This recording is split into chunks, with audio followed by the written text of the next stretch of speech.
watazindua.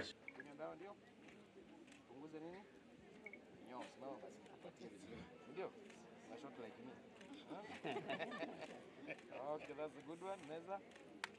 Tembe hiyo kwa mwanafunzi wa pili. Asante. And something we should note before we beginning this exercise. Sasa tuko karibu kutoka. Na hawa mnaona hapa sasa Albendazole tunapeana katika age brackets tofauti. We know very well, as science has proven, they have deleterious effects or quite serious effects on that particular population, and I'm happy as a nation we have made a lot of progress. We have been able to move from a prevalence of over 30% now to just 5%. Lakini it is important that I specify that this 5% is not uniform, and you may find there are some counties or some populations that are heavily burdened by these ones with quite high prevalence of upwards of 40%, and that's why you find for this national event, as a ministry, we are covering the high burden counties nationally, and we are targeting over 6 million pupils who are going to be treated today to be able to free them from the burden and the effects of worms. Worms usually affect the nutritional status of our children. Worms usually impair the concentration and the cognitive performance of our children. Worms also are not only a burden to the children themselves, but also it is an issue of hygiene that we can be able to handle. Because for us to be able to eliminate worms as a nation, we should be able to cover the issue of good hygiene, being able to cover and improve our sanitation, which we are doing from all fronts, and also at the same time be able to give very safe medication that is locally produced and supporting local manufacturing. And these are very simple tablets that have been proven to be safe and be able to keep the children free from worms.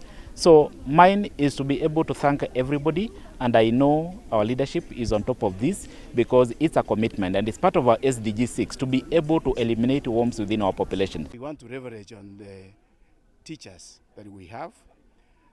We have trained a number that is approximately 28,000 teachers that have been trained very well by our colleagues from the Ministry of Health.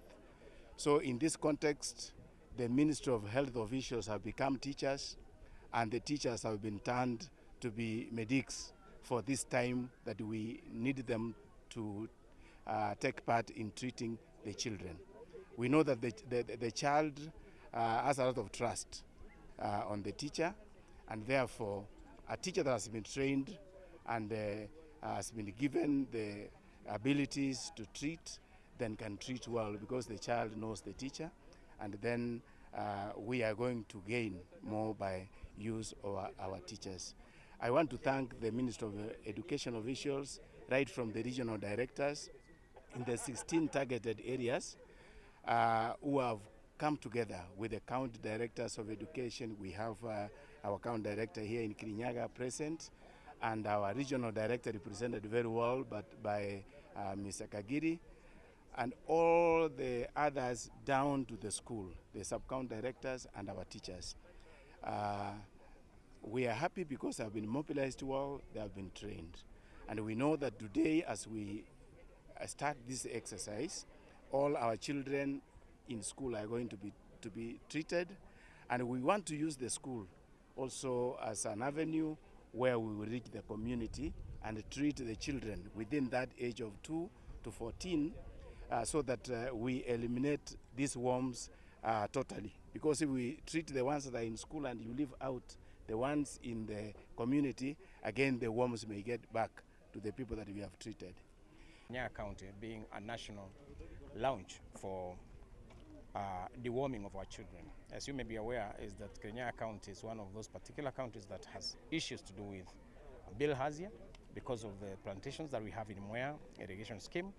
And again, we have had issues of sanitation, water and sanitation, and therefore you find that in those particular areas that we have these issues, we most probably there are those particular soil helminths or worms that need to be eliminated from the children who are below 14 years.